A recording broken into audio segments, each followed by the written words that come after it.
மகிமைப்படுவதாக. இந்த நாளிலும் கூட உங்கள் மத்தியிலே ஆண்டவர் என்னை அழைத்து கொண்டு வந்ததற்காக நான் ஆண்டவருக்கு கோடான கோடி நன்றி செலுத்துகிறேன். அண்ணே ஒரு சில நாட்களுக்கு முன்னாடி தான் அண்ணே சொன்னாங்க, பொதுவாக நான் ஞாயிற்றுக்கிழமை வெளியே எங்கேயும் போக மாட்டேன். ஏன்னா அங்கே 2 சபைகள் இருக்குது. ஒன்று நம்ம டவுன் சர்ச்சு, இன்னொன்று கிராம சபை. கீழக்கரையில் ஒரு கிராம சபை ஒன்று இருக்கிறது. பொதுவாக ஞாயிற்றுக்கிழமை வெளியே எங்கேயும் போக மாட்டேன். ஊழியத்தின் நிமித்தமாக வெளிநாடுகளுக்கு போனால் ஒழிய, இந்தியாவில் இருந்தேன்னா மோஸ்ட்லி என்னோட சபையில் தான் இருக்க வேண்டும் என்று சொல்லி நான் வாஞ்சிப்பது உண்டு. ஆனாலும் அருமையான அண்ணன் தடவையாக கூப்பிட்டாரு. அண்ணனுடைய அன்பின் அழைப்பை என்னால் என்ன முடியலை, நிராகரிக்க முடியலை. சரிண்ணே வர்றேண்ணே அப்படின்னு சொல்லிட்டு வரும்படியாக ஆண்டவர் கிருபை செய்தார். வேதாரண்யத்துக்கு இதான் நான் தடவை வர்றேன். இது வரைக்கும் நான் வேதாரண்யத்துக்கு வந்ததே கிடையாது. வேதாரண்யம்னு கேள்விப்பட்டிருக்கேன், ஆனால் நான் வந்தது கிடையாது. இன்றைக்கி தான் முதல் முறையாக வேதாரண்யத்திற்கு கடந்து வரும்படியாக ஆண்டவர் கிருபை செய்தார். ஆண்டவருக்கு ஸ்தோத்திரம். ரொம்ப டயர்டு தான். முந்தானேத்து இரவு பொள்ளாச்சியில் 4 நாட்கள் ஊழியத்தை முடிச்சுட்டு நைட்டு பயணப்பட்டு அதிகாலை 4:30 மணிக்கு தான் ராமநாதபுரம் வந்து சேர்ந்தோம். நான் தான் கார் ஓட்டினேன், ஓன் டிரைவிங் தான். ரொம்ப டயர்டு. நேற்று ஒரு நிச்சயதார்த்த வைபவம், அதில் என்னை தான் பாட்டு பாட கூப்பிட்டுருந்தாங்க. 4:30 மணிக்கு வந்துட்டு கொஞ்ச நேரம் தூங்கி எந்திரிச்சிட்டு மறுபடியும் 8 மணிக்கெல்லாம் எந்திரிச்சு அந்த நிச்சயதார்த்த வைபவத்தில் ஆண்டவருடைய நாமத்தை பாடல் மூலமாக மகிமைப்படுத்த ஆண்டவர் கிருபை செய்தார். அதை முடிச்சுட்டு சாயங்காலம் வீடு வந்து சேர 5 மணி ஆயிடுச்சு. அண்ணே ஒரு த்ரூ பஸ்ஸு சொல்லியிருந்தார், அந்த பஸ்ஸை பிடிக்க முடியலை. அதனால் சரி பட்டுக்கோட்டை போய் மாறி போய்க்கலான்னு நினச்சா, பொங்கல் ஹாலிடேஸாக சரியான ரஷ்ஷு. பஸ்ஸெல்லாம் தொங்கிக்கிட்டு வர்றாங்க ஏற போகும்போதே. என்னடா பண்ணுறதுன்னு ரொம்ப யோசிச்சுக்கிட்டு இருந்தேன். அடுத்த பஸ்ஸு 1 மணி நேரம் கழிச்சு தான் அப்படின்ட்டாங்க. அண்ணன் சொல்கிறாங்க 10 மணிக்கு மேலே பட்டுக்கோட்டையிலேருந்து வேதாரண்யத்துக்கு பஸ் இல்லைன்ட்டார். அது வேறு ஒரு பக்கம். என்னடா பண்ணுறது, பஸ்ஸெல்லாம் இவ்வளோ கூட்டமாக வருது, போயிடுவோமா, போய் சேர்ந்துருவோமா. நேற்று வேறு முழுக்க கார் ஓட்டி தூங்கவே இல்லை. இன்றைக்கி எப்படி போய் எத்தனை மணிக்கு போய் சேர போகிறோமோ என்னமோ ஏதுன்னு மனசுக்குள்ளே ரொம்ப ஒரு பயம். பேசாமல் மறுபடியும் கார் எடுத்துகிட்டு வந்துடுவோமா. தம்பி சொன்னால் பையன், எப்போ நான் வேணால் உங்களை வேதாரண்யத்தில் காரில் உங்களை இறக்கி விட்டுட்டு வந்துடுறேன். ஏன்னா அவன் சபையை பார்க்கணும்ல, நானும் வந்துட்டேன். நான் வேணால் கார் உங்களை அங்கிள் வீட்டில் இறக்கி விட்டுட்டு வந்துடுறேன்ப்பா, வரும்போது நீங்கள் வண்டியை ஓட்டிகிட்டு வந்துருங்கன்னு சொன்னான். சரி அப்படி தான் பண்ணலான்னு நினச்சேன். ஆண்டவருக்கு ஸ்தோத்திரம். ஒரு பட்டுக்கோட்டை பஸ்ஸு வந்துச்சு. அதில் தம்பி ஓடி போய் இடம் பிடிச்சி என்னை உட்கார வச்சுட்டான். ஆண்டவருக்கு ஸ்தோத்திரம். முந்தின நாள் நைட்டு தூங்காதனால ராமநாதபுரத்தில் படுத்தவே தான் பட்டுக்கோட்டையில் தான் கண்ணை முழித்தேன். ஆமாம், நல்லா தூங்கிட்டேன். ஆண்டவருக்கு ஸ்தோத்திரம். அப்புறம் பட்டுக்கோட்டையில் ஒரு மணி நேரம் வெயிட் பண்ணேன். திருத்துறைப்பூண்டி அந்த பஸ்ஸு வந்துச்சு. அதில் இறங்கி வேதாரண்யம் பஸ்ஸு கிடச்சிச்சு. அதில் இறங்கி ஆண்டவர் கிருபையில் 3 மணிக்கு வந்து சேர்ந்தேன். கொஞ்ச நேரம் ஆண்டவர் சமூகத்தில் இளைப்பாரி ரெடியாக ஆண்டவர் உதவி செய்தார். ஆண்டவருக்கு கொடான கூடி நன்றி செலுத்துகிறேன். இந்த நாளிலும் கூட உங்கள் மத்தியிலே கர்த்தருடைய விலையேறப்பெற்ற வார்த்தையை பகிர்ந்து கொடுக்க கர்த்தர் அடியேனுக்கு அளித்த அவருடைய விலையேறப்பெற்ற கிருபைகளை எண்ணி நான் ஆண்டவருக்கு கோடான கோடி நன்றி செலுத்துகிறேன். பொதுவாக இது உபவாச கூட்டம் என்பதனால ஜெபத்தை குறித்து தான் செய்தி எடுக்கலான்னு சொல்லி நான் நினச்சி ரெடி பண்ணிட்டு வந்தேன். ஆனாலும் ஆவியானவர் என்னோடு கூட பேசின காரியத்தை உங்களோடு கூட பகிர்ந்து கொள்கிறேன். நான் ஜெபத்தை பற்றி தான் பேசலான்னு நினச்சேன். ஆனால் ஆவியானவர் வேறு காரியத்தை உங்களோட பேச சொல்கிறாரு, எனக்குள்ளாக ஏவுதல் அளிக்கிறார். அந்த காரியத்தை உங்கள் மத்தியில் நான் பகிர்ந்து கொடுக்கிறேன். வாசிக்கலாம். யோவான் எழுதின சுவிசேஷம் 2வது அதிகாரம். யோவான் எழுதின சுவிசேஷம் 2வது அதிகாரம்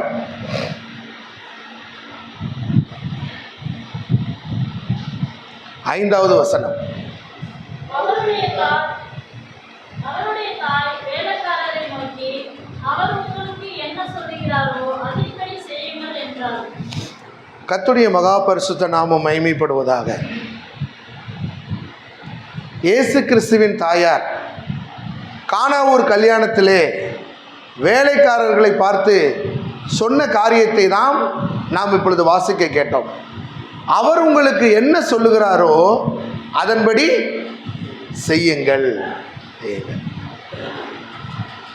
இங்கே யாராவது ஆர்சி குடும்பத்திலிருந்து ரட்சிக்கப்பட்டு வந்தவங்க இருக்கீங்களா? ஆண்டவருக்கு ஸ்தோத்திரம். ரோமன் கத்தோலிக்க குடும்பத்திலேருந்து நானும் ரோமன் கத்தோலிக்க குடும்பத்திலேருந்து ரட்சிக்கப்பட்டு வந்தவன் தான்.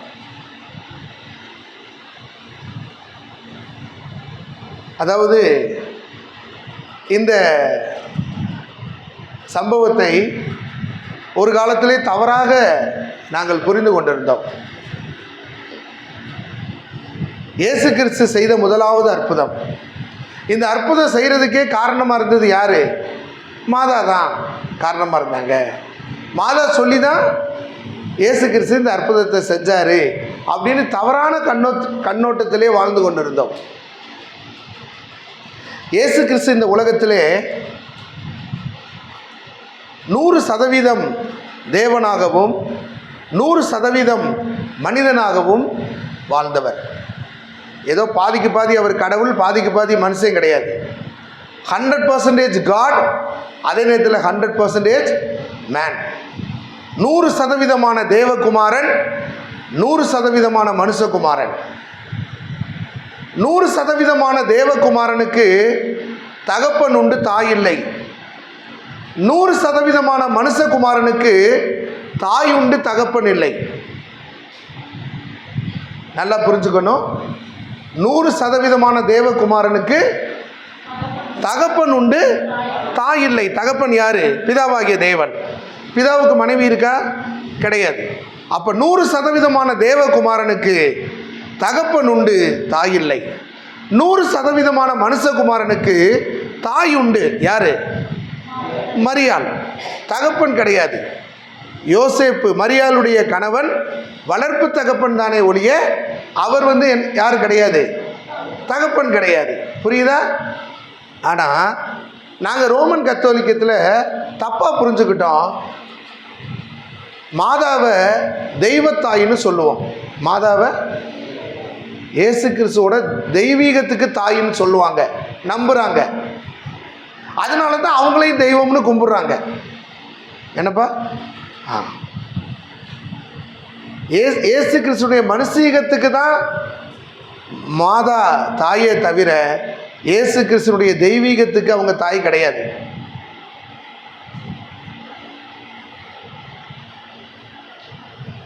அப்படி இயேசு கிறிஸ்துடைய தெய்வீகத்துக்கு அவங்க தாயின்னு சொன்னால் அவங்க பிதாவுக்கு மனைவி ஆயிடுவாங்க.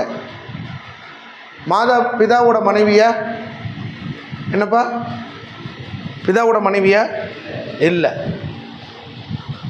மாதாவை மதிக்கணுமா? கட்டாயம் மதிக்கணும். ஏன்னா அவங்க பெண்களுக்குள்ள ஆசீர்வதிக்கப்பட்டவர்கள். அண்ட சராசரத்தையும் படைத்த தேவன் ஒரு கருவாக அவங்க வயிற்றுல 10 மாதம் தங்கி அவர் பிறந்திருக்காருன்னா உண்மையிலேயே அவங்க பெண்களுக்குள் ஆசீர்வதிக்கப்பட்டவர்கள். ஏவாளில் இருந்து இனி இந்த உலகத்தில் பிறக்க போகிற கடைசி பெண் வரைக்கும் அத்தனை பெண்களிலும் ஆசீர்வதிக்கப்பட்டவள் மாதா, மரியாள். மாதா பெண்களுக்குள் ஆசீர்வதிக்கப்பட்டவர்கள், மதிப்பிற்குரியவர்கள், மரியாதைக்குரியவர்கள், ஆனால் ஆராதனைக்குரியவர்கள் அல்ல. ஆராதனைக்குரியவர்கள் அல்ல. ஆராதனைக்குரியவர் தேவன் ஒருவர் மட்டும்தான். தேவன் ஒருவர் மட்டும்தான். இப்போ ஒரு உதாரணத்துக்கு ஒன்று சொல்கிறேனே. இப்போ நான் கலெக்டராக இருக்கேன்னு வச்சுக்கிறோம். எங்கள் அம்மா என் ஆஃபீஸ்க்கு வர்றாங்க, நான் வெளியே ரவுண்ட்ஸ் போயிருக்கேன். இப்போ எங்கள் அம்மாவை எல்லோரும் மதிப்பாங்களா மதிக்க மாட்டாங்களா? மதிப்பாங்க. அம்மா வாங்கம்மா, உட்காருங்கம்மா, என்னம்மா சாப்பிட்றீங்க, காஃபி சாப்பிட்றீங்களா, டீ சாப்பிட்றீங்களா? ஐயா அந்த வெளியே ரவுண்ட்ஸ் போயிருக்காரு, இன்னொரு அரை மணி நேரத்தில் வந்துடுவார், ஃபோன் அடிச்சு எதுவும் இன்ஃபார்ம் பண்ணணுமாம்மா? இல்லைப்பா, இல்லை, இந்த வழியை வந்தேன், பையனை பார்த்துட்டு போகலான்னு வந்தேன். பரவாயில்லப்பா, இருக்கட்டுப்பா அப்படின்னு எங்கள் அம்மா சொல்கிறாங்க. அப்போ எங்கள் அம்மாவை உட்கார வச்சு காஃபி டீ வாங்கி கொடுத்து அவங்களுக்கு என்னென்ன மரியாதை பண்ணணுமோ பண்ணுவாங்க. அதைத்தான் பண்ணுவாங்களே தவிர, கலெக்டர் அம்மா வந்துட்டாங்கப்பா, ஃபைலெல்லாம் தூக்கிட்டு வாங்க, அவங்கள்ட்ட கையெழுத்து வாங்குவோம் அப்படின்னு ஃபைலெல்லாம் தூக்கிட்டு வந்து கையெழுத்து வாங்குவாங்களா? நான் கையெழுத்து போட வேண்டிய இடத்துல எங்கள் அம்மா கையெழுத்து போட்டால் செல்லுமா? இன்றைக்கி அதைத்தான் ஆர்சியில் செஞ்சுக்கிட்டு இருக்காங்க.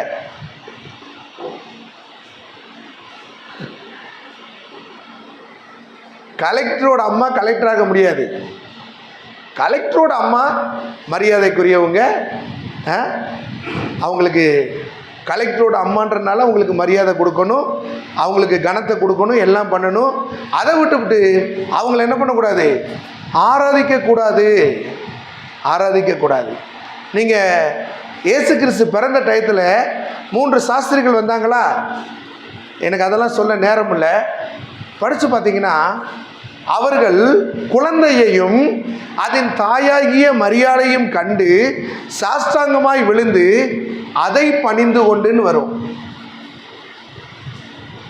குழந்தையையும் அதன் தாயாகிய மரியாதையும் கண்டு பணிந்து கொண்டது யாரதான்? அதை பணிந்து கொண்டு எதை? அந்த குழந்தையாய் இருக்கிற தெய்வத்தை அவர்கள் பணிந்து கொண்டார்களே தவிர அவர்களை பணிந்து கொண்டுன்னு வசனம் இல்லை. குழந்தையையும் அதன் தாயாகிய மரியாதையும் கண்டு அவர்களை பணிந்து கொண்டு அப்படி வசனம் இல்லை. அந்த குழந்தையை பணிந்து கொண்டார்கள் என்று தான் வேதம் சொல்லுது. அதனால் அருமையானவர்களே, இந்த சம்பவத்தை கூட நாங்கள் தவறாக புரிஞ்சுக்கிட்டோம். மாதா சொல்லி தானே இயேசு கிறிஸ்து அற்புதம் பண்ணார், அவர் முதல் அற்புதமே அப்படின்னு நாங்கள் தவறாக சொல்லிக்கிட்டு இருந்தோம். அப்படி யாராவது ஆர்சி மக்கள் சொன்னாங்கன்னா நீங்கள் அவங்களுக்கு பதில் சொல்லணும். என்னென்னா, விசேஷமாக அண்ணன் சொல்லணும். ஏன்னா நம்ம ஆர்சிக்காரங்களில் நம்ம சொந்த பந்தங்கள் எல்லாருக்கும் விளக்கமாக சொல்லணும். கானாவூர் கல்யாணத்தில் திராட்சரசம் தீர்ந்து போச்சு. அவங்க கல்யாணக்காரங்க யார்? இயேசு கிறிஸ்துவுக்கு நெருங்கின சொந்தக்காரங்க. இயேசு கிறிஸ்துவும் அவருடைய சீடர்களும் அந்த கல்யாணத்திற்கு அழைக்கப்பட்டிருந்தார்கள். அப்படின்னா சொந்தக்காரங்க. இப்போ மரியாள் மாதா என்ன பார்க்குறாங்க? ஐயோ, திராட்சரசம் தீர்ந்துருச்சே. திராட்சரசம் தீர்ந்து போச்சுன்னா இன்னைக்கு சாப்பாடு தீர்ந்து போன மாதிரி. அப்போ மாதா மரியாள் என்ன நினைக்கிறாங்க? நம்ம சொந்தக்கார குடும்பம் அவமானப்படக்கூடாது, அசிங்கப்படக்கூடாது. நம்ம மகன் அவர் மனுஷனாக இருந்தாலும் அவர் யாரு? அவர் தேவன். அதனால அவர் நினைச்சார்னா இப்போ ஒரு அற்புதம் செய்து இந்த இக்கட்டிலிருந்து நம்ம சொந்தக்காரங்களை வரப்போகிற அவமானத்திலிருந்து அவரால் காப்பாற்ற முடியும் என்பது யாருக்கு தெரிஞ்சிருக்கு? மரியாளுக்கு தெரிஞ்சிருக்கு. தெரிஞ்சிட்டு போய் என்ன சொல்கிறாங்க? இயேசு கிறிஸ்துட்ட, எப்பா உங்களுக்கு திராட்சரசம் இல்லை அப்படின்னு சொல்கிறாங்க. இந்த இடத்த நல்லா புரிஞ்சுக்கோங்க. இப்போ இயேசு கிறிஸ்து மாதா சொன்ன உடனேயுமே, அப்படியாம்மா திராட்சரசம் இல்லையாம்மா, சரிம்மா நான் அற்புதம் செய்கிறேன் அப்படின்னு செஞ்சிருந்தா மாதா சொல்லி அவர் செஞ்சாருன்னு ஒத்துக்கலாம். ஆனால் இயேசு கிறிஸ்து என்ன கேட்குறாரு? அம்மா, எனக்கும் இன்னொரு வார்த்தை இருக்கிறதுக்கு முன்னாடி, எனக்கும் உனக்கும். எங்கள் ஒரு பெத்த தாயை பார்த்து ஒரு மகன் இந்த கேள்வி கேட்கலாமா? என்னங்க சொல்லுங்க. ஒரு பெத்த தாயை பார்த்து ஒரு மகன் கேட்குற கேள்வியா? இப்போ உங்கள் பிள்ளை கேட்குது, ஏம்மா எனக்கும் உனக்கும் என்ன அப்படின்னு கேட்டால் நீங்கள் என்ன சொல்லுவீங்க? கோபம் வருமா வராதா? அப்போ இயேசு கிறிஸ்து கேட்ட கேள்வி சரியான கேள்வியா? அவர் என்ன கேட்குறாரு? எனக்கும் உனக்கும் என்ன? அம்மா எனக்கும் உனக்கும் என்ன அப்படின்னா என்ன அர்த்தம்? அதோட அர்த்தம் என்ன? மாதா இயேசு கிறிஸ்துவை பார்த்து, எப்பா ஒரு 10 பெஞ்சை தூக்கி போடணும்னு சொன்னால் இயேசு கிறிஸ்து உடனே செஞ்சிருப்பார். ஏன்னா அது அவர் மனுஷனாக செய்யலாம், பெஞ்சை தூக்கி போடுறது. ஏன்னா அவர் தன் தாய் தகப்பனுக்கு கீழ்ப்படிந்திருந்தாருன்னு வசனம் சொல்லுது. எப்போ ஒரு 5 அங்கே பெஞ்சு இல்லைப்பா, ஒரு 10 பெஞ்சை தூக்கி போடுப்பான்னு சொன்னால் ஏசு கிறிஸ்து சரிமான்னு சொல்லிட்டு போய் 10 பெஞ்சை தூக்கிட்டு வந்து போட்டிருப்பாரு. ஆனால் இப்போ மாதா சொல்கிறாங்க, அற்புதம் பண்ணணும், திராட்சரசம் இல்லை, திராட்சரசம் வர வைக்கணும், குறைவை நிறைவாக்க வேண்டும். இப்போ இதை மனுஷனா செய்ய முடியாது. யாரு? இயேசு கிறிஸ்து தெய்வமாக தான் செய்யணும். அப்போ அவர் கேட்குறாரு, அம்மா என்னோட தெய்வீகத்துக்கும் உனக்கும் ஒரு சம்மந்தம் இல்லைம்மா, என்னோட மனுஷீகத்துக்கு நீங்கள் அம்மா, என்னோட தெய்வீகத்தில் தலையிடுறதுக்கு உங்களுக்கு என்ன இல்லை, உங்களுக்கு உரிமை இல்லை. என் பிதாவின் சித்தத்தை நிறைவேற்றவே நான் வந்தேன். ரெண்டாவது, எனக்கும் மனுஷனுக்கும் இடையில யாரு மீடியேட்டரா என்ன பண்ணக்கூடாது, வரக்கூடாது. தேவன் ஒருவரே, தேவனுக்கும் மனிதனுக்கும் மத்தியஸ்தர் ஒருவரே. தேவனுக்கும் மனுஷனுக்கும் இடையில யாரும் வரக்கூடாது நடுவில். ஆனால் இன்னைக்கு ஆர்சியில் தேவனுக்கும் மனுஷனுக்கும் நடுவில் மாதா இருக்காங்க, சவத்தியார் இருக்காரு, அந்தோனியார் இருக்காரு, அப்புறம் எல்லா புனிதர்களும் இருக்காங்க. எல்லாம் போய் எங்களுக்காக வேண்டிக் கொள்ளும், எங்களுக்காக வேண்டிக் கொள்ளும். இவங்கெல்லாம் யாரு? மீடியேட்டர். என்னது? தேவன் தனக்கும் மனுஷனுக்கும் இடையில எந்த மீடியேட்டரும் இருக்கணும்னு விரும்புறது கிடையாது. மனுஷன் டைரக்டா தன்னிடத்தில் வர வேண்டும் என்று விரும்புகிறார். இதை மாதா புரிஞ்சுக்கிட்டாங்க, ஆர்சி மக்கள் தான் புரிஞ்சுக்கல. மாதா புரிஞ்சுக்கிட்டாங்க, அவர் தெய்வீகத்தில் நம்ம தலையிடுறத அவர் விரும்பலை அப்படின்னு. வேலைக்காரங்கள்ட்ட போய் அவர் என்ன சொல்கிறாரோ அதை அப்படியே கேளுங்க, உங்களுக்கு என்ன நடக்கும், அற்புதம் நடக்கும். போய் சொல்லிட்டாங்க வேலைக்காரங்கள்ட்ட. இப்போ வேலைக்காரங்க டைரெக்டாக வர்றாங்க, அவங்கள்ட்ட போய் உங்களுக்கு எனக்கு என்ன, ஏன்ட்ட வந்து ஏன் கேட்குறீங்க அப்படி சொன்னாரா? செஞ்சுட்டார்ல அற்புதத்தை.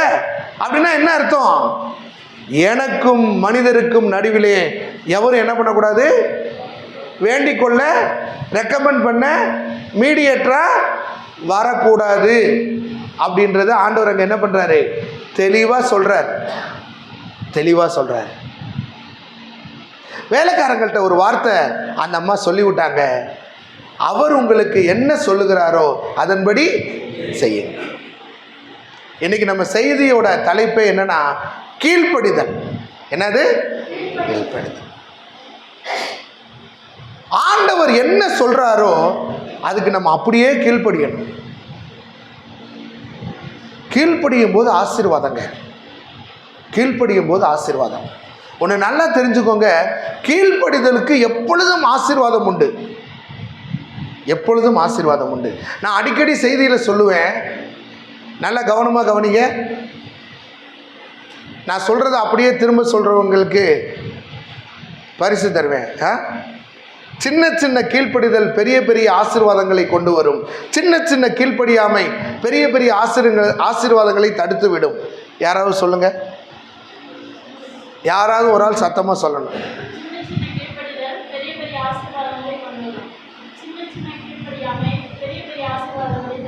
Very good. வாங்க முன்னாடி வந்து இந்த பரிசு வாங்கிக்கோ. சரி, சின்ன சின்ன கீழ்ப்படிதல் பெரிய பெரிய ஆசீர்வாதங்களை கொண்டு வரும்.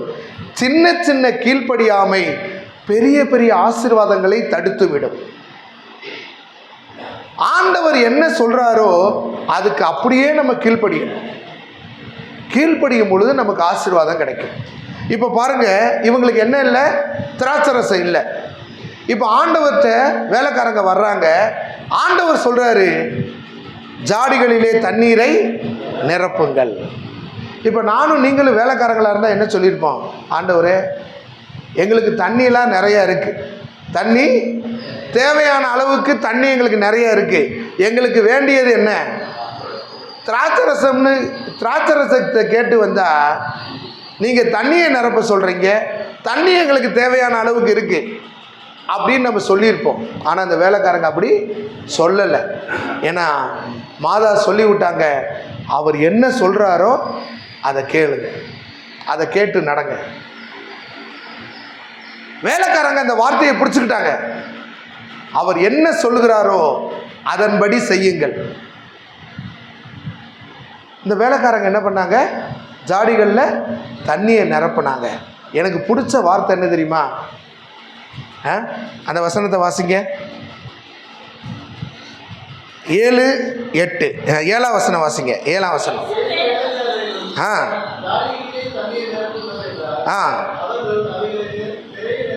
அந்த நிறையன்ற வார்த்தையை அண்டர்லைன் பண்ணி வச்சுக்கோங்க.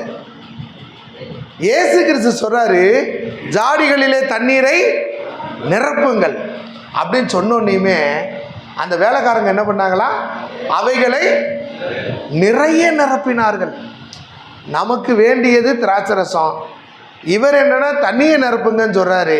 நம்ம ஒன்று கேட்டால் அவர் ஒன்று சொல்றாரு. சரி, அந்த அம்மா வேற சொல்லிருச்சு, அவர் என்ன சொல்றாரோ அப்படியே செய்யுங்கன்னு அந்த அம்மா சொல்லிட்டாங்க.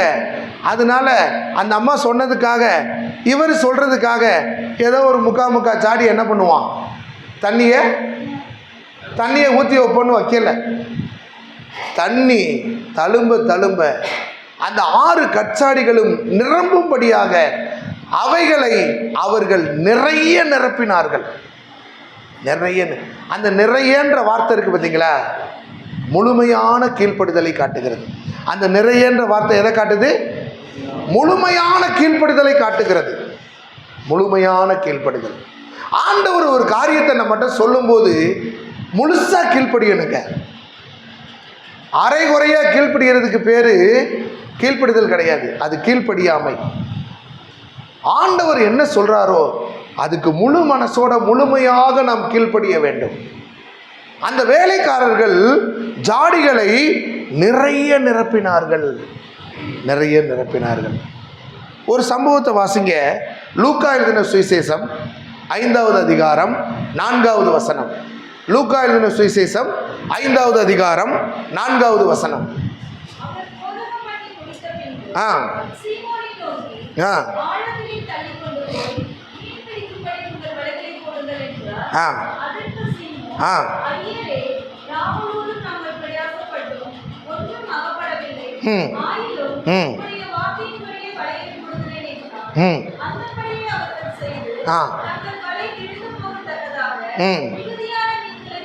இந்த சம்பவம் எல்லாருக்கும் தெரியும் தானே?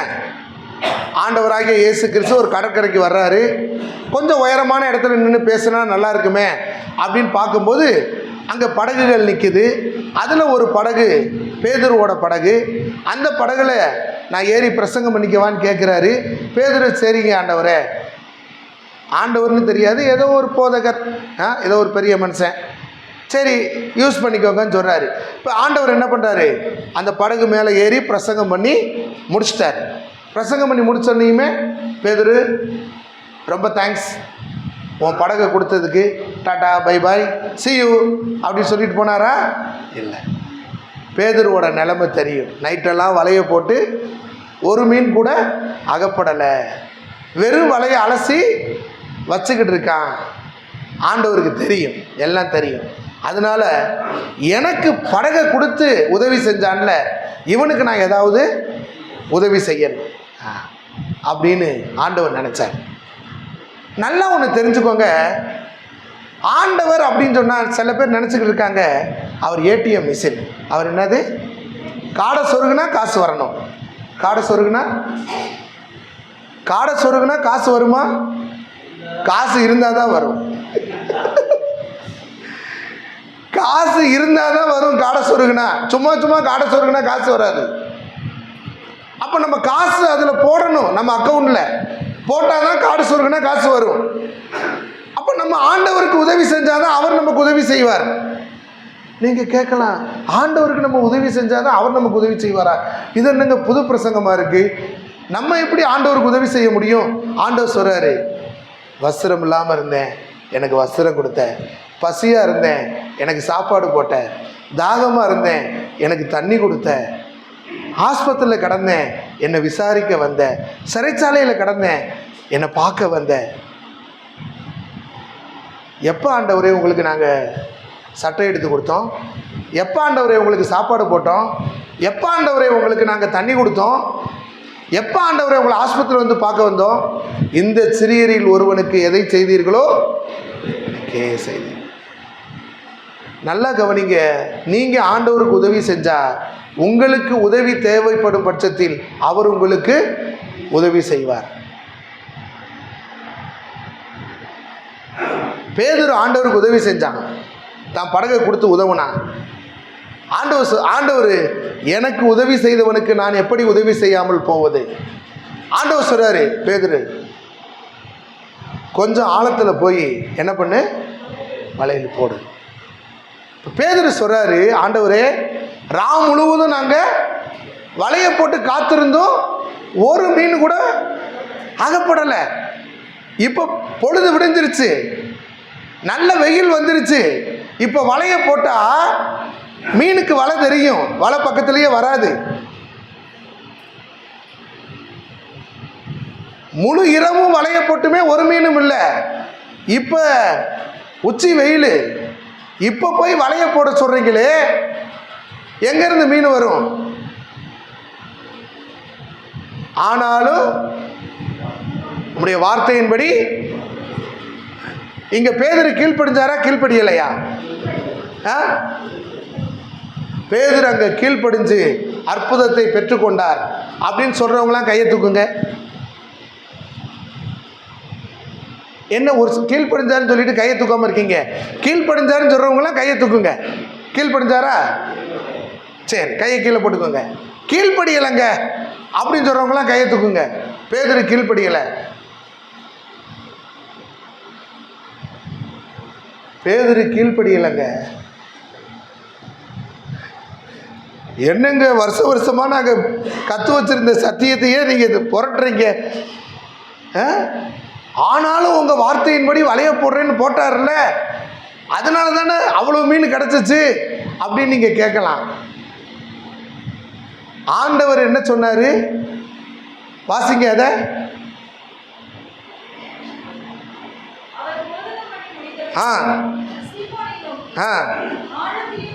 ஆழத்திலே தள்ளி கொண்டு போய் மீன் பிடிக்கும்படி ஆண்டவர் என்ன போட, எதை போட சொன்னார்? வலைகளை போடுங்கள் சொன்னார். இருக்கா? வலைகளை போடுங்கள். பேதுரு என்ன போட்டாரு? எதுக்கு தெரியுமா? ராவெல்லாம் நாங்கள் வலைகளை போட்டு ஒரு மீன் கூட அகப்படலை. எல்லா வலையையும் இப்போ தான் அலசி கழுவி வச்சுருக்கேன். இப்போயும் கொண்டு போய் எல்லா வலையையும் போட்டால் மறுபடியும் என்ன பண்ணணும்? அதனால ஒரு வலையை போட்டு காமிக்கிறேன், மீனே இல்லைன்னு. மீனே இல்லைன்றதை உமக்கு ப்ரூவ் பண்ணுறதுக்காக ஒரு வலையை போட்டு காமிக்கிறேன், வேணா பாருங்க. புரியுதா? மீனே இல்லைன்னு உமக்கு நான் நிரூபிப்பதற்காக ஒரு வலையை போட்டு காமிக்கிறேன்னு போட்டான். எத்தனை வலைய? அந்த ஒரு வலையில் 2 படகுகள் அமிழத்தக்கதான. அவன் வாழ்க்கையில் இதுவரைக்கும் அப்படி பார்த்ததே கிடையாது. அவன் பிறந்து வளர்ந்ததே கடலில் தான். கடல் தொழில் தான் அவர் செஞ்சுக்கிட்டு இருக்காரு பிறந்ததுலேருந்தே. ஆனால் ஒரு வலையில் 2 படகுகள் அமிழத்தக்கதான மீனை. எல்லா வலையும் போட்டாலே ஒரு படகு நிரம்புற அளவுக்கு மீன் கிடைக்காது. ஆனால் ஒரே ஒரு வலையில் பேதுரு படகு மட்டும் இல்லை, யோவானுடைய படகும் அவிழ்ந்து போகத்தக்கதாக ஒரு வலையில் 2 படகுகள் அமிழத்தக்கதான மீன். பேதுரு ஒரு வார்த்தை சொன்னார். அப்ப என்ன சொன்னார்? ஆண்டவரே, நான் பாவியான மனுஷன், என்னை விட்டு சொன்னாரா? ஏன் அந்த வார்த்தையை சொன்னார்? உங்களை நான் விசுவாசிக்கலை. ஒரு வலையை போட்டதுக்கே 2 படகு அமிழத்தக்கதான மீன்கள். அப்போ வலைகளை போட்டிருந்தா அங்கே இருக்கிற எல்லா படகும் பற்றி இருக்காது. அப்படி தானே? நான் பாவியான மனுஷன், உங்கள் வார்த்தையை விசுவாசிக்கலை, மீன் இல்லைன்னு நான் உங்களுக்கு ப்ரூஃப் பண்ணுறேன்னு சொல்லி ஒரு வலையை போட்டு காமிச்சேன். ஆனால் அந்த ஒரு வலையில் 2 படகுகள் அமிழத்தக்கதான மீன்களை கொடுத்தீங்களே அப்படின்னு சொல்லி மிரண்டு போனார், ஆச்சரியப்பட்டார். அருமையானவங்களே, நாம் முழுமையாக கீழ்ப்படியும் பொழுது, முற்றிலுமாக நாம் கீழ்ப்படியும் பொழுது நம்முடைய வாழ்க்கையிலே அது பெரிய ஆசீர்வாதத்தை கொண்டு வரும். ஒரு சின்ன சம்பவத்தை சொல்கிறேன். பார்வோனுக்கு குதிரைகள் செலக்ட் பண்ணுவாங்க. பார்வோன் ரதத்திற்கு குதிரை செலக்ட் பண்ணுவாங்க. எப்படி தெரியுமா? ஒரு 10 திடகார்த்தமான ஆரோக்கியமான குதிரைகளை என்ன பண்ணுவாங்க? தெரிந்து கொண்டுருவாங்க. ஃபிசிக்கல் ஃபிட்டு, ஃபிசிக்கலாக அது ஓகே. அதுக்கப்புறம் ஒரு 1 மந்த் அதுக்கு ட்ரைனிங் கொடுப்பாங்க, ட்ரெயினர் வச்சு. அப்போ அந்த ட்ரெயினர் வந்து சொல்லக்கூடிய கட்டளை வாக்கியங்களுக்கெல்லாம் அந்த குதிரைகள் கீழ்ப்படிதான் பார்ப்பாங்க. சிட் அப்படின்னா என்ன பண்ணணும்? என்ன பண்ணணும்? உட்காரணும். ஸ்டாண்டு அப்படின்னா எந்திரிக்கணும். ரன் அப்படின்னா என்ன பண்ணணும்? ஓடணும். ஸ்டாப் அப்படின்னு சொன்னால் வைக்கணும். ஈட் அப்படின்னு சொன்னால் சாப்பிடணும். ஜம்ப் அப்படின்னா குதிக்கணும். இப்படி ஒரு சில கட்டளை வார்த்தைகளை சொல்லி அதை ட்ரைனிங் பண்ணுவாங்க, ட்ரெயினப் பண்ணுவாங்க. ட்ரைனிங் 1 மாதம் முடிஞ்சதுக்கப்புறம் 3 நாள் கொலைபட்னி. எதுக்கு? அந்த 10 குதிரைகளையும் 3 நாள் கொலைபட்னியாக போட்டுருவாங்க, சாப்பாடு போடாமல் போட்டுட்டு அந்த கேட்டு தூரத்தில் அதுக்கு பிடிச்ச உணவுகள், கொள்ளு, பயிறு, அப்புறம் புல், இதெல்லாம் அதுக்கு ரொம்ப பிடிச்ச உணவுகளெல்லாம் வரிசையை அடுக்கி வச்சுருவாங்க. நிறையா அடுக்கி வச்சுட்டு இந்த 10 குதிரையும் ஒரு கோடு போட்டு நிப்பாட்டி வச்சுருப்பாங்க. இப்போ ட்ரெயினர் சொல்லுவார், கோ அண்ட் ஈட் அப்படின்வார், போய் சாப்பிடு அப்படின்னு சொல்லுவார். அப்போ இந்த 10 குதிரைகளுக்கு எப்படி இருக்கும்? சந்தோஷமாக இருக்கும். ஏன்னா எத்தனை நாள் சாப்பிடல? 3 நாள் சாப்பிடல. சந்தோஷமாக இந்த 10 குதிரையும் என்ன பண்ணும்? ஓடி போய் சாப்பாடை சாப்பிட போகும். சாப்பாட்டுக்கு ஒரு 2-3 அடிக்கு முன்னாடி இந்த ட்ரெயினர் ஸ்டாப் அப்படின்வார். என்ன சொல்லுவார்? அவ்வளவு பசி இருந்தாலும் ட்ரெயினர் ஸ்டாப் அப்படின்னு சொல்லிட்டாருன்னு 1-2 குதிரைகள் மட்டும் என்ன பண்ணும்? சொன்ன இடத்துல அப்படியே நிற்கும், கல் மாதிரி. மற்ற குதிரைகள்லாம் போங்கடா, ஸ்டாப் ஆகுது, கீப் ஆகுது அப்படின்னு என்ன பண்ணும்? ஓடி போய் சாப்பிட ஆரம்பிச்சிடும். ஆனால் அதில் 1-2 குதிரை மட்டும் அவ்வளவு பசியையும் அடக்கிக்கிட்டு மற்ற குதிரைகளெல்லாம் திங்கிறத பார்த்து எச்சி வடிய, வாணி வடிய அப்படியே நிற்கும். அந்த குதிரைகள் தான் பார்வோன் ரதத்திற்கு தேர்ந்தெடுக்கப்படும். பாருங்க, அந்த குதிரைகளுக்கு சாகிற வரைக்கும் எங்க இடம்? அரண்மனை. சாகிற வரைக்கும் அரண்மனை சாப்பாடு. முடியலைன்னா அரண்மனை வைத்தியர். கொசு கடிக்காம இருக்கிறதுக்கு கொசு வலையெல்லாம் போட்டு ராஜ மரியாதை. எந்த குதிரைகளுக்கு? ஸ்டாப்புன்னு சொல்லவும் அவ்வளவு பசியையும் அடக்கிக்கிட்டு வாணி வடிய நின்றுச்சு பார்த்தீங்களா, அந்த குதிரைகளுக்கு. இன்னைக்கு ஆண்டவருக்கு பிரியமில்லாத ஒரு சில காரியங்கள் செய்கிறவங்கள்ட்ட கேட்டால் என்னது? என் சூழ்நிலை பிரதர், என்னை என்ன பண்ண சொல்றீங்க? நான் இருக்கிற இடம் அப்படியாப்பட்ட இடம், என் கூட இருக்கிறவங்களாம் அப்படியாப்பட்ட ஆளுங்க, நான் ஒருத்தர் மட்டும் என்ன பண்ண முடியும் சொல்லுங்க? போங்க, புள்ள தின்னுட்டு ரிஜெக்ட் ஆகி போங்க, உங்களை யாரும் வேணான்னு சொன்னா? கொஞ்ச நேரம் பசியை அடக்குனதுனால, அந்த கட்டளைக்கு கீழ்ப்படிஞ்சனால எவ்வளோ பெரிய ஆசீர்வாதம் பாருங்க. சாகிற வரைக்கும் அரண்மனை வாழ்க்கை, சாகிற வரைக்கும் அரண்மனை சாப்பாடு. நாமளும் கூட ஆண்டவரோட வார்த்தைக்கு கீழ்ப்படியாம நமக்கு கிடைக்கவிருக்கிற பெரிய பெரிய ஆசீர்வாதங்களை நாம் இழந்து போகக்கூடாது. வசனம் சொல்லுது, நீங்கள் இவைகளை அறிந்திருக்கிறபடியால் இவைகளின்படி செய்வீர்களாகில் பாக்கியவான்களாக இருப்பீர்கள். இந்த பைபிள் இருக்கு பார்த்தீங்களா, ஆதியாகமம் 1வது அதிகாரம் 1வது வசனத்திலிருந்து வெளிப்படுத்தின விசேஷம் 22வது அதிகாரம் கடைசி வசனம் வரைக்கும் மனப்பாடம் பண்ண ஒரு ஆளை உங்களுக்கு தெரியுமா? ஆதியாகமம் 1வது அதிகாரத்திலிருந்து வெளிப்படுத்தின விசேஷம் 22வது அதிகாரம் வரைக்கும் இந்த முழு பைபிளையும் மனப்பாடம் பண்ண ஒரு ஆள் உங்களுக்கு தெரியுமா? யாருன்னு தெரியுமா? யாரு? எனக்கு தெரியும், பிசாசு.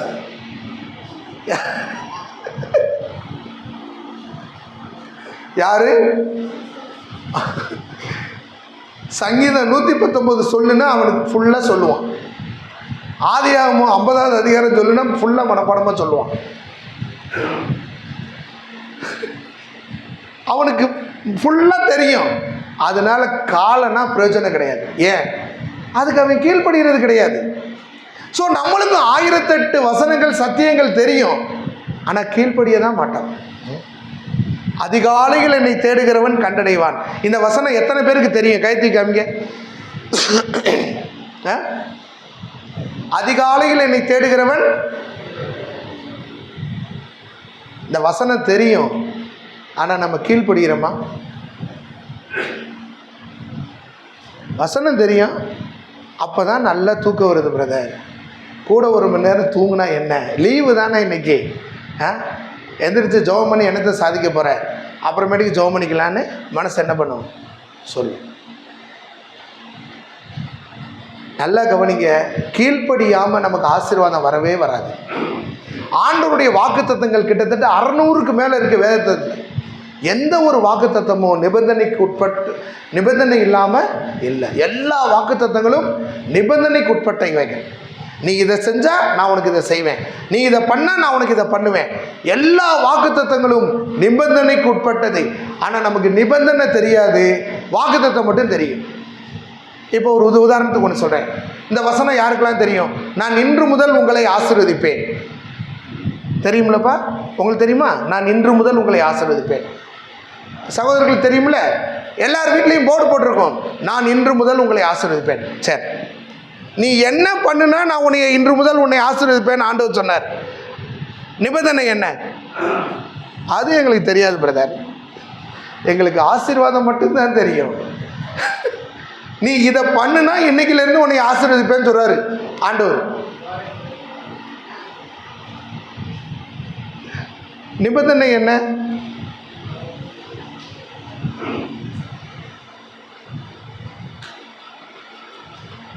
சரி, இந்த வசனம் அவங்க எல்லாத்துக்கும் தெரியும். நான் உன்னை விட்டு விலகுவதும் இல்லை, இனி என்ன பண்ணால் நான் உன்னை விட்டு விலக மாட்டேன், உன்னை கைவிட மாட்டேன்னு சொன்னார் ஆண்டவர். அது எங்களுக்கு தெரியாது பிரதர். நான் உன்னை விட்டு விலகுவதும் இல்லை, அது எங்களுக்கு தெரியும். ஆனால் என்ன நிபந்தனைன்னு எங்களுக்கு தெரியாது.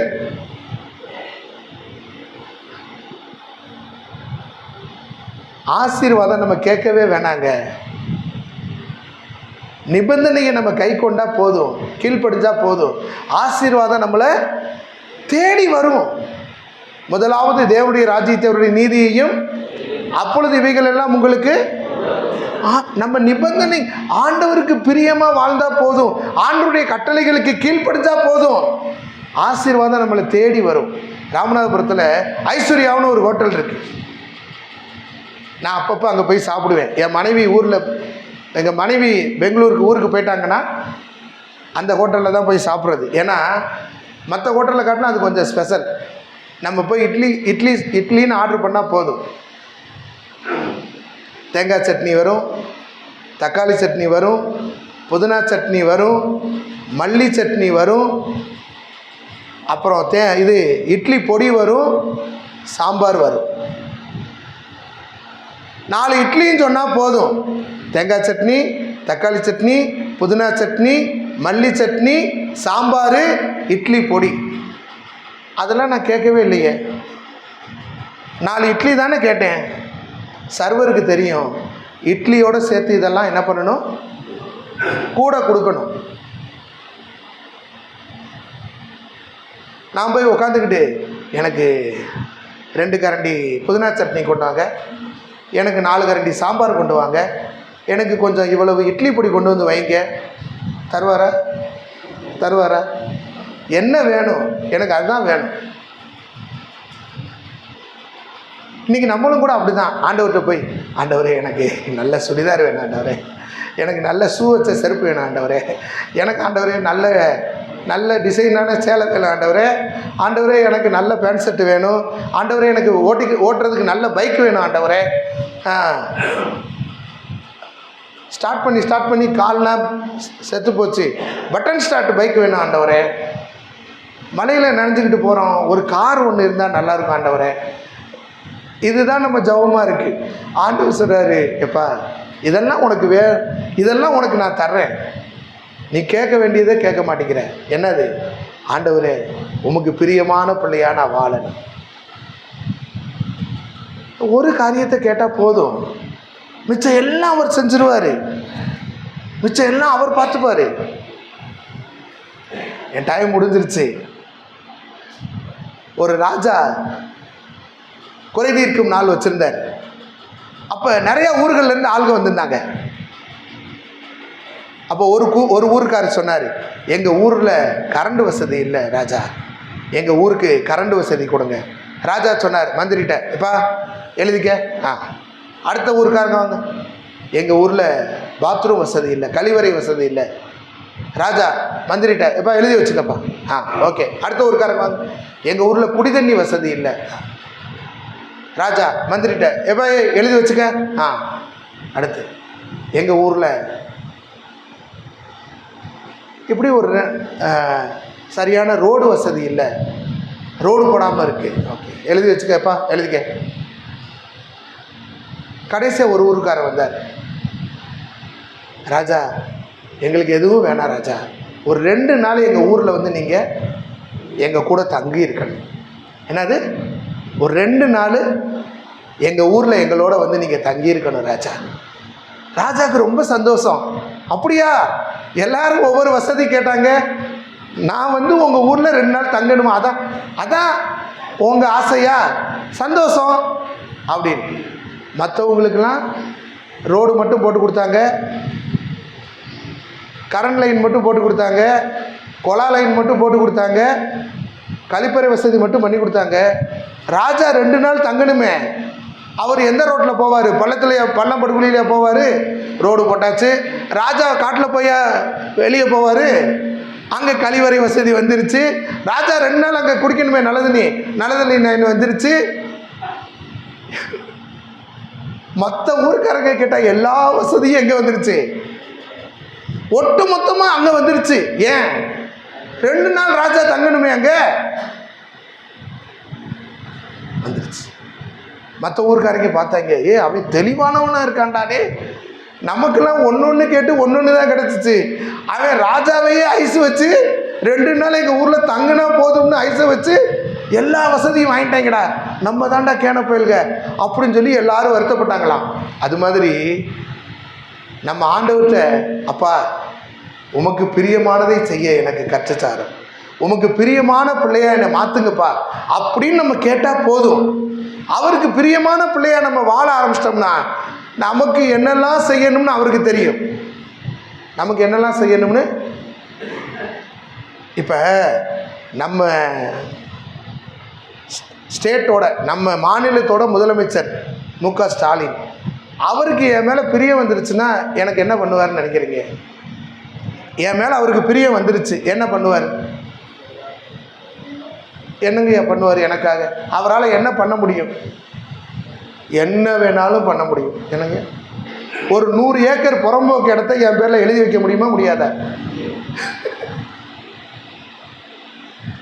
அவர் நினைச்சார்னா என் மேலே பிரியம் வச்சுட்டு அவர் என்ன வேணாலும் செய்யலாம். அண்ட சராசரத்தையும் படைச்ச தேவன் உங்கள் மேலே பிரியம் வச்சுட்டா உங்களுக்கு என்ன வேணாலும் செய்வார். நீங்கள் போய் அவற்ற அப்பா அப்படின்னு கெஞ்சி கூத்தாடிக்கிட்டு இருக்க வேண்டும்னு அவசியம் இல்லை. அவருக்கு பிரியமாய் வாழ உங்களை ஒப்பு கொடுத்து பாருங்கள். அவருடைய கட்டளைகளுக்கு, அவருடைய வார்த்தைகளுக்கு கீழ்ப்படிஞ்சு பாருங்க. எல்லா ஆசீர்வாதங்களும் நன்மைகளும் உங்களை தேடி வரும். உங்களை தேடி வரும்னு சொல்கிறத காட்டிலும் உங்களை துரத்திக்கிட்டு வரும். நீ வேணான்னு ஓடுனாலும் என்ன வரும்? துரத்திக்கிட்டு வரும். ஆண்டவர் சொல்றார், உன்னை இடங்கொள்ளாமற் போகும் மட்டும். அதுக்கு என்னங்க அர்த்தம்? உன்னை இடங்கொள்ளாமற் போகும் மட்டும் உன்னை ஆசீர்வதிப்பேன். அதுக்கு என்ன அர்த்தம் சொல்லுங்க?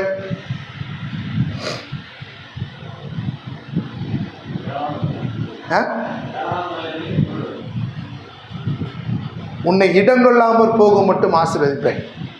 என் வாழ்க்கையில் நான் அனுபவிக்கிறேன், அதனால உங்களுக்கு சொல்கிறேன். எனக்கு இந்த ஸ்பீக்கரு இதெல்லாம் படக்காட்சி ஊழியம், ஹாஸ்டல் மினிஸ்ட்ரி, கிராம ஊழியங்கள் இங்கெல்லாம் போய் இந்த மாதிரி படம் போடுறதுக்கு இந்த மாதிரி ஸ்பீக்கர்ஸு, ஆம்ப்ளிஃபயரு, ரெண்டாவது கல்யாணத்துலலாம் ரிசப்ஷன்லலாம் பாட்டு பாடுவேன். அதனால ஆண்டவரே கொஞ்சம் நல்ல குவாலிட்டியான ஸ்பீக்கர் ஆம்ப்ளிஃபயர்லாம் தாங்கப்பான்னு சொல்லி ஆண்டவர்கிட்ட தெரியாதனமாக கேட்டுவிட்டேன். ஆண்டவர் தர்றாரு வீட்டில் வைக்கிறதுக்கு. என் மனைவி, இதுக்கு மேலே ஒரு ஸ்பீக்கர் வீட்டுக்குள்ளே வந்துச்சு வெளியே தூக்கி வீசிடுவேன்.